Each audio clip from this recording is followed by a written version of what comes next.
अस्सलामुअलैकुम नाजरीन। मैं पोस्ट कमांडर को तफसील से अपने बारे में बताने लगा। मेरी बात ख़त्म होने तक चाय और हलवा आ गया था। मैं बेतकल्लुफ़ हलवे को जुड़ गया, जबकि पोस्ट कमांडर लाइन टेलीफोन पर अपने बटालियन हेडक्वार्टर में मेरे बारे में तफसील बताने लगा। घंटे डेढ़ के अंदर मेरी शनाख्त की तस्दीक हो गई थी। पोस्ट कमांडर ने मुझे तपाक से गले लगाकर मेरी पीठ थपकी और फिर अपने ही कमरे में मेरा बिस्तर लगवाकर मुझे आराम करने का कहकर खुद बाहर निकल गया।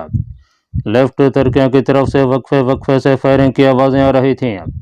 यकीनन उन्हें अपने 3 आदमियों की हलाकत हजम नहीं हो रही थी। मैं बेफिक्र होकर बिस्तर में घुस गया कि अब मैं अपनों में था। 2 दिन बाद मैं अपने हेडक्वार्टर में पहुंच गया। वहां जाकर एक मरतबा फिर उस्ताद सादिक का गम ताज़ा हो गया। मिशन पूरा करने की खुशी से उस्ताद सादिक के बिछड़ने का नुकसान ज़्यादा महसूस हो रहा था, मगर मेरे सीनियर्स मुतमईन थे, क्योंकि शहादत की मौत एक बहुत बड़ा एजाज़ है। एक दिन हेडक्वार्टर में गुजार कर मैंने छुट्टी ली और घर को सुधारा। मेरा ताल्लुक तला गांव के एक मज़ाफ़ाती गाँव से है। फ़ौज में भर्ती होने के साथ मैंने शादी कर ली थी, लेकिन हनूज औलाद की नेमत से महरूम था। महीन मेरी दूर पार की रिश्तेदार थी।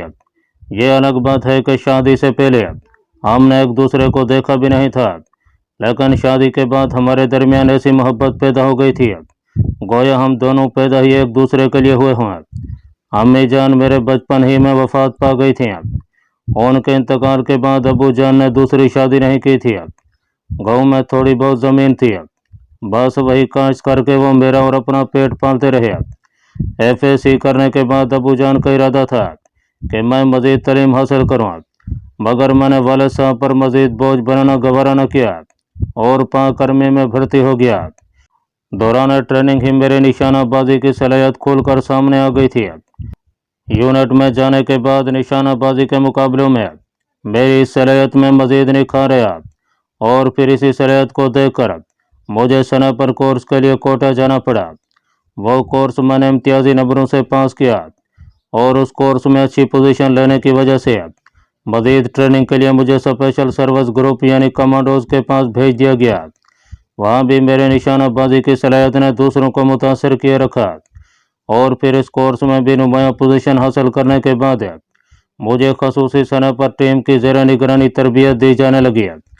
इस मरतबा हमारे उस्ताद वो थे जिन्होंने ट्रेनिंग से ज़्यादा अमली मैदान में वक्त गुजारा था। वो असबाक पढ़ाने से ज़्यादा हमें वाक़यात सुनाते, ऐसे वाक़यात जो उनके साथ बीत चुके थे, और हर वाक़या कोई न कोई सबक लिए होता था। इस कोर्स में भी मेरी कारकर्दगी पिछले कोर्सों की तरह शानदार रही और मुझे अपने असातिज़ा के साथ ही पेशावर स्नाइपर बनने का मौका मिल गया। और फिर एक दिन मुझे अपने पहले मिशन के लिए सरहद पार जाना पड़ गया, जिसकी कहानी मैं बयान कर चुका हूँ। मैं ज़ोहर के वक्त घर पहुँचा था। मुझे देखते ही महीन खिल उठी और उसके चेहरे पर कोसों कज़ा के रंग झिलमिलाने लगे। अबू जान ने भी मुझे छाती से लगाकर खूब भींचा। अबू जान के कमरे से बाहर जाने के बाद मैं महीन को मुखातिब हुआ। बड़ी खुश नज़र आ रही हो। वो हंसी, गमगीन तो आप भी नहीं लग रहे। मैं तो इसलिए खुश हूँ कि छुट्टी मिली है, चंद दिन आराम करूँगा। और तुम? वो नाज से बोली, झूठा, झूठी होगी तुम खुद। उसे अपने करीब करते हुए मैंने वल्हाना लहजे में कहा, वाकई सच कहते हैं, कायनात की रौनक और रंगीनी औरत के दम कदम से है। अगले दिन नाश्ता करके मैं घर से निकला। मेरे दोस्तों की तादाद महदूद थी, उनमें से भी 1-2 ही खाते छुट्टी डाल दिया करते थे, वरना तो छुट्टी आते ही मुलाकात हो पाती है। उस वक्त मोबाइल फ़ोन इतना आम नहीं हुआ था, खाल लोग ही मोबाइल रखना पसंद करते थे। गो मोबाइल फ़ोन मेरी पहुंच से बाहर नहीं था, लेकिन अभी तक मुझे यह फजूल खर्ची ही लग रहा था। अपना सबसे करीबी दोस्त अवैस मुझे उसके घर के बाहर ही मिल गया था। अरे शानी, क्या बात है यार, मेरा ख़त मिलते ही तुम भागे चले आए। ख़त? मेरे लहजे में हैरानी थी। मेरा ख़त नहीं मिला। ख़त तुमने पोस्ट कब किया था? और खैर तो है ना? परसों। वह परसों तुमने ख़त भेजा और कल मुझे मिल गया, क्या जहानत है? वो सर खुजाते हुए खिफत से बोला, मैंने सोचा शायद तुम मेरी वजह से छुट्टी आए हो। ज़रूर था, मगर अब तो मैं रूटीन की छुट्टी आया हूँ। कोई बात नहीं, मेरे लिए इतना ही काफ़ी है कि तुम छुट्टी आ गए हो। वो खुशी से झूमते हुए बोला, हफ्ते को मेरी शादी है। शादी है? क्यों, वो सुहाबी वाली का क्या बना? वो खुशी से चहका, उसी से तो है ना। मैंने खुशगवार हैरत से पूछा, भला वो कैसे? वो ऐसे कि अबू जान मान गया और रिश्ता लेकर सुहाबी पहुँचे। इरम के वालिद तो पहले से राजी थे और अब तुम्हारी दुआ से हफ्ते के दिन तुम्हारा भाई अपने इरम को लाने वाला है। मुबारक हो यार, मैंने खलूस दिल से कहा। खैर मुबारक है। खुशी उसके अंग अंग से फूट रही थी और ऐसा क्यों न होता कि वो अपने मोहब्बत पाने में कामयाब हो गया था। मोहतरमा इरम नसीब खान से उसकी मुलाकात रावलपिंडी में हुई थी। अवैस का वालिद तलागंग से ताज़ा सब्जी रावलपिंडी सब्जी मंडी ले जाया करता था। इस काम में अवैस उसका हाथ बटाता। कभी कभार सब्जी मंडी से वापसी पर वो वालिद से इजाज़त लेकर रावलपिंडी शहर घूमने निकल जाता। एक बार राजा बाजार में बहनों के लिए शॉपिंग करते हुए उसकी नज़र इरम पर पड़ गई, जो अपने वालदा के साथ शॉपिंग के लिए आई हुई थी। इरम का वालिद नसीब खान पाक आर्मी में हवालदार था और उसने अपनी फैमिली रावलपिंडी में ही रखी हुई थी। इरम को देखते ही वह पहली नज़र में उस पर फिदा हो गया और फिर अपनी शॉपिंग भूलकर माँ बेटी के ताक़ुब में हो लिया। और आज़ाद इस मामले में बहुत हसास होती है। पहल तो वो घबराई, मगर अवैस की आंखों में जो जज्बा हवीदा था उसे पहचानते ही वो शांत हो गई। अवैस भी अच्छा खासा खुश शिकल है। जल्द ही इरम भी उसमें दिलचस्पी लेने लगी और जब उसकी माँ खरीदारी की तरफ मुतवज्जे होती है तो वो अपने दिलकश मुस्कुराहट अवैस पर निछावर करने लगती है। हौसला पाकर अवैस ने ताक़ुब का सिलसिला जारी रखा।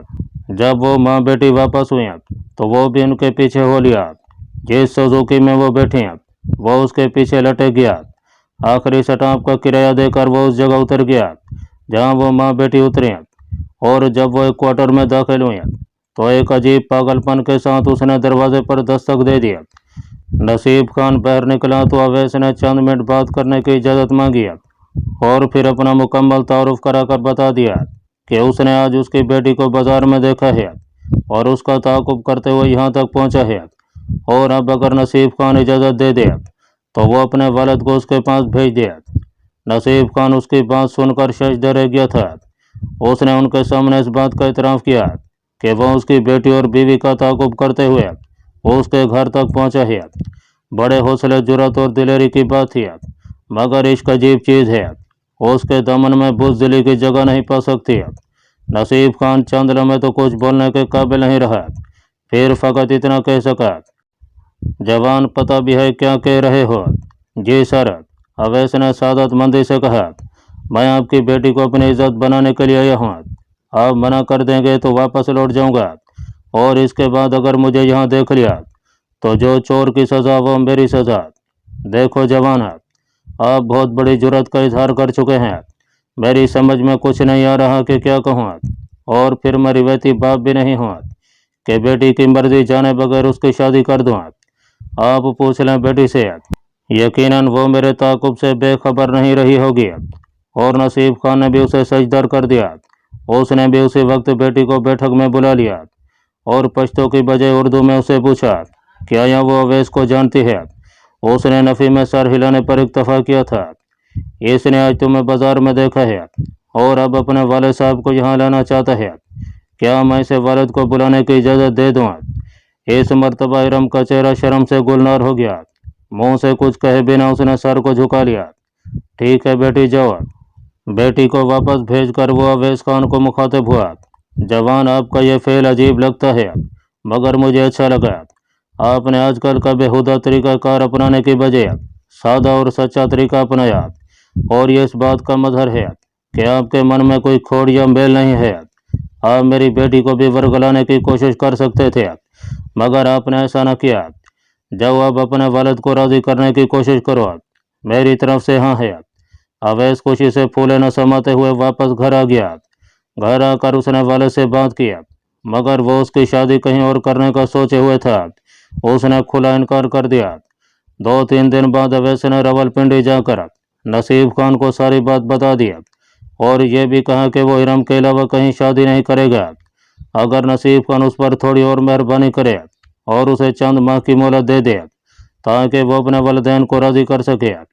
नसीब खान ने इस मरतबा भी बड़ेपन का मुजाहरा करते हुए उसे साल भर की मोहलत दे दिया और उसके साथ अपने अबई घर का पता भी उसके हवाले कर दिया कि उसकी सर्विस के फ़कत 6 माह बकाया थे।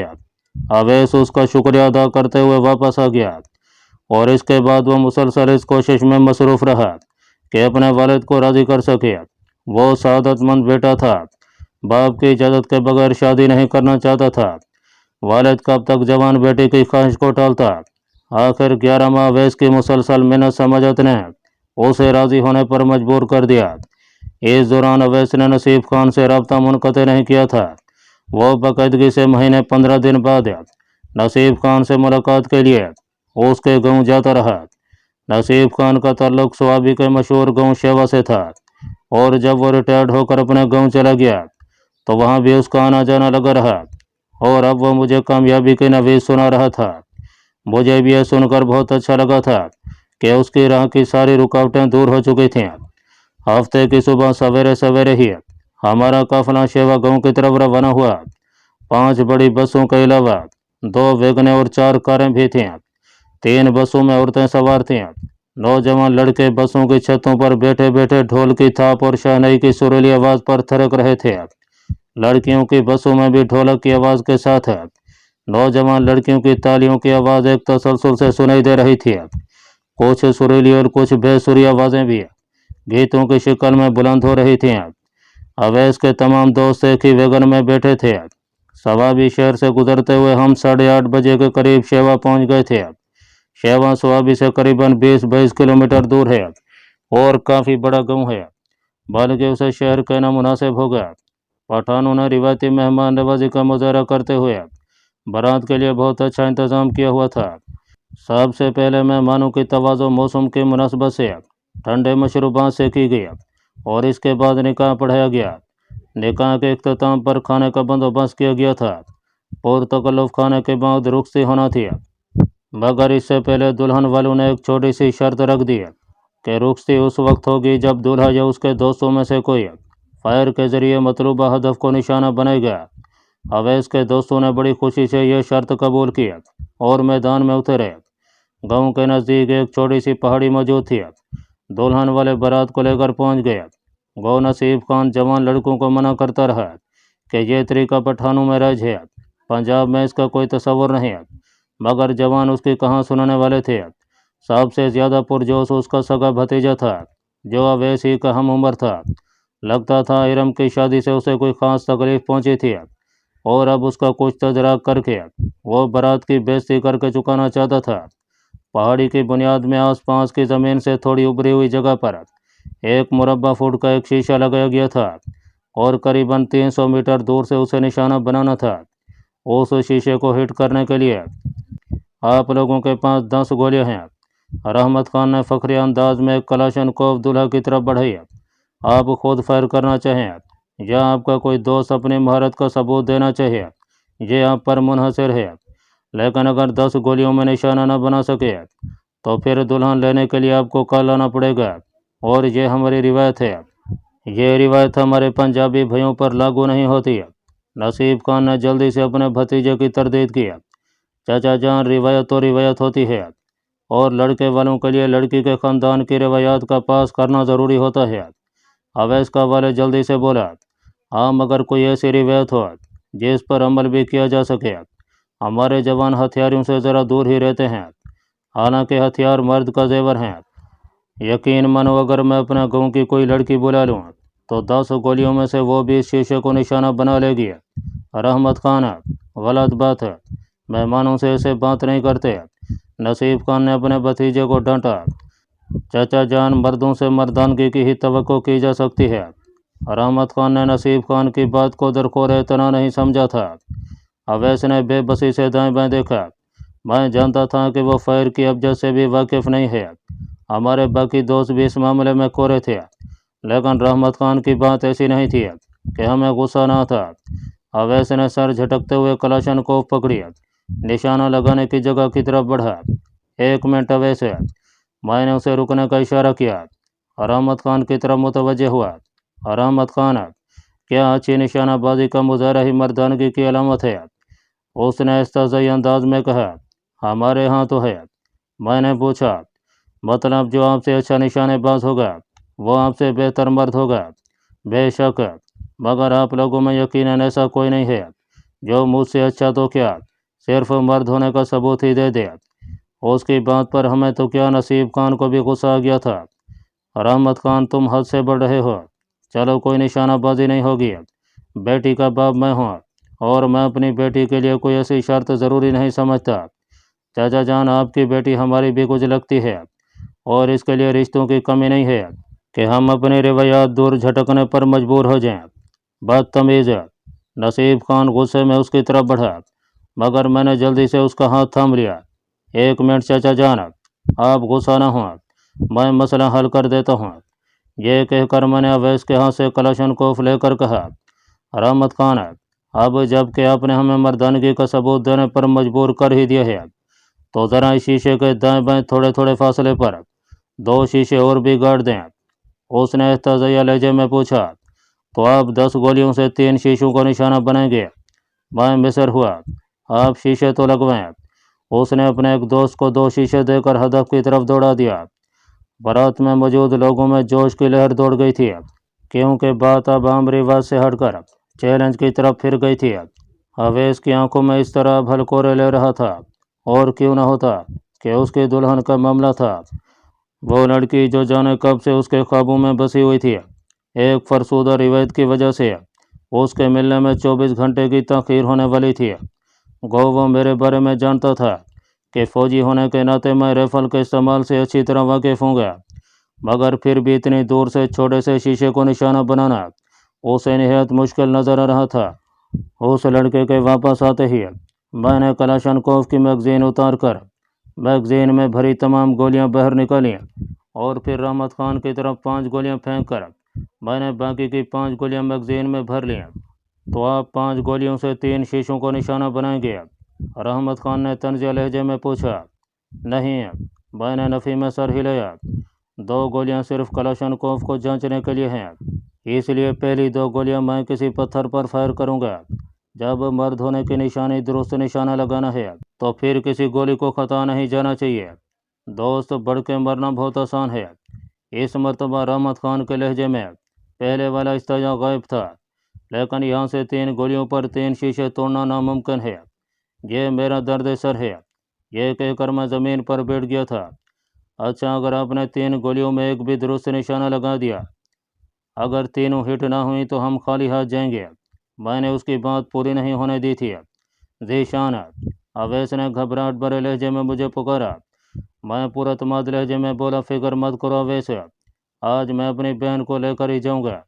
मेरी बात ने नसीब खान और इर्द गिर्द मौजूद उसके काफ़ी रिश्तेदारों के चेहरों पर फखरिया मुस्कुराहट बिखेर दी थी। अगर मेरी अपनी राइफल होती तो ये हदफ नहायत आसान था, मगर किसी दूसरे की राइफल से हदफ को निशाना बनाना नहायत मुश्किल होता है। 300 गज का फासला एक स्नाइपर के लिए ना होने के बराबर है, लेकिन राइफल निशानाबाजी में बहुत अहम किरदार अदा करती है। यहाँ नाजरीन की मालूमात के लिए ये बताता चलूँ कि अच्छी निशानाबाजी एक मुकम्मल साइंस है। इसमें जहाँ एक फायर को बहुत सी बातों का ख्याल रखना पड़ता है, वहीं हथियार की अहमियत भी अपनी जगह मुसलम है। आर्मी में किसी भी फायरिंग मुकाबले या आम रूटीन की फायरिंग से पहले जवान अपने हथियार को सिफर करते हैं। सिफर करने से मुराद हथियार को एडजस्ट करना होता है ताकि गोलियां सही निशाने पर लग सकें। इस मामले में स्नाइपर तो बहुत ज़्यादा मोहतात होते हैं। एक स्नाइपर कभी भी अपनी राइफल दूसरे को इस्तेमाल के लिए नहीं देता। यकीनन एक अच्छे निशानाबाज के लिए मेरी पोजीशन का अंदाज़ा लगाना कोई मुश्किल नहीं होगा। खैर, मुझे अपने तजर्बे पर भरोसा था। मैंने 100 गज दूर पड़े एक छोटे से पत्थर पर निशाना बांधा और सांस रोकते हुए ट्रिगर दबा दिया। गोली पत्थर के दाएं कोने पर लगी थी, इस वजह से पत्थर 1 गज बाएं जानब जा पड़ा। गोया कलाशनकोफ दाएं मार कर रही थी। मैंने दोबारा उसी पत्थर के बाएं कोने पर निशाना बांधा। इस मरतबा गोली पत्थर के दरमियान में लगी और पत्थर 2 टुकड़ों में बढ़ गया।